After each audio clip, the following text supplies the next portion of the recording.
Assalamualaikum warahmatullahi wabarakatuh. Nama saya Putri Duratul Anikoh dengan NIM 2103036058. Saya berasal dari kelas MPI 1B. Di sini saya akan menjelaskan tentang Islam dan moderasi beragama. Indonesia adalah negara kepulauan terbesar di dunia. Selain itu, Indonesia juga memiliki pulau-pulau kecil seperti Bali, Karimun Jawa, Gili, dan Lombok.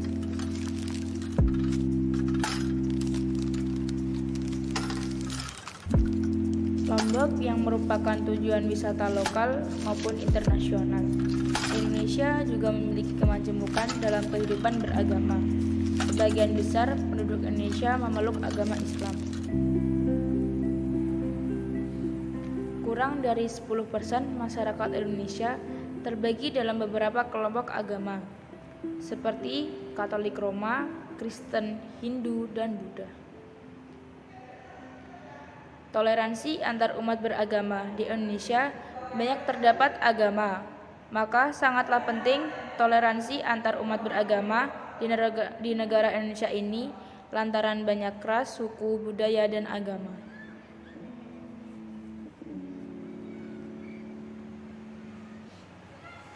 Toleransi adalah suatu sikap saling menghormati dan menghargai antar kelompok, antar individu dalam masyarakat, atau dalam lingkup hidup lainnya. Sikap toleransi dapat menghindari terjadinya diskriminasi. Dalam pembukaan Undang-Undang Dasar 1945, Pasal 29 Ayat 2, telah dijelaskan bahwa negara menjamin kemerdekaan tiap-tiap penduduk untuk memeluk agamanya sendiri-sendiri dan untuk beribadah menurut agama dan kepercayaannya. Contoh moderasi Islam dalam kehidupan sehari-hari. Pertama, memahami realitas. Dikemukakan bahwa Islam itu relevan untuk setiap zaman dan waktu. Salih likuli zaman memakan. Disebutkan juga bahwa ajaran Islam itu ada yang tetap dan tidak bisa dirubah-rubah, seperti salat 5 waktu, dan ada juga yang bisa dirubah karena waktu dan tempat, seperti zakat fitrah dengan beras, gandum, atau sagu, tergantung yang menjadi makanan pokok pada masyarakat tersebut. Kedua, memahami fikih prioritas. Umat Islam yang bersikap moderat sudah semestinya mampu memahami mana-mana saja ajaran Islam yang wajib, sunnah, mubah, makruh, dan haram, mana yang fardu ain dan mana yang fardu kifayah, di samping memahami mana yang dasar atau pokok dan mana yang cabang. Ketiga, memberikan kemudahan kepada orang lain dalam beragama. Ada istilah bahwa agama itu mudah, tetapi jangan dipermudah.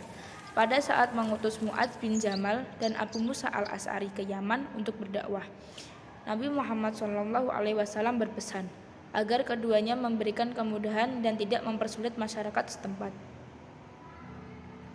Penjelasannya adalah pada dasarnya semua agama mengajarkan pada pemeluknya perdamaian dan tidak menolerir kekerasan dengan alasan apapun. Namun kenyataannya ada oknum yang melakukan atau mendukung aksi-aksi kekerasan atas nama agama, sehingga citra sebuah agama rusak dan hancur. Efek domino dari kehancuran tersebut adalah rubuh satu, sirna banyak. Citra agama atau simbol-simbol keagamaan dibawa dakwah untuk tujuan tertentu yang pada ujung-ujungnya disadarkan setiap sumber awal konflik dan penuh kekerasan. Agama itu hanif jika ada yang membelokkan agama untuk tindakan kekerasan dan anti damai. Bukan agamanya yang salah, tetapi oknum yang membawa-bawa agama itu yang perlu dibina keagamaannya. Moderasi Islam menjadi paham keagamaan, keislaman yang mengejawankan ajaran Islam yang sangat esensial. Ajaran yang tidak hanya mementingkan hubungan baik kepada Allah, tetapi juga yang tak kalah penting adalah hubungan baik kepada seluruh manusia. Bukan hanya pada saudara seiman, tetapi juga kepada saudara yang berbeda agama. Moderasi ini mengedepankan sikap keterbukaan terhadap perbedaan yang ada, yang diyakini sebagai sunatullah dan rahmat bagi manusia. Selain itu, moderasi Islam tercerminkan dalam sikap yang tidak mudah untuk menyalahkan, apalagi pada pengkafiran, terhadap orang atau kelompok yang berbeda pandangan. Moderasi Islam lebih mengedepankan persaudaraan yang berlandaskan pada asas kemanusiaan, bukan hanya pada asas keimanan dan kebangsaan. Pemahaman seperti itu menemukan momentumnya dalam kehidupan Islam secara umum yang sedang dilanda krisis kemanusiaan, dan Indonesia secara khusus yang juga masih mengisahkan sejumlah persoalan kemanusiaan akibat dari sikap yang kurang moderat dalam beragama.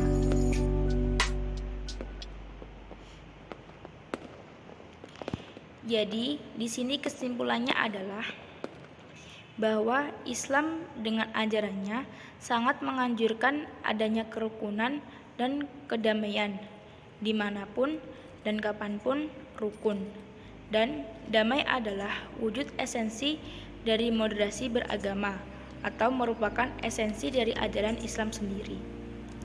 Terima kasih. Saya kira itu yang saya dapat sampaikan. Wassalamualaikum warahmatullahi wabarakatuh.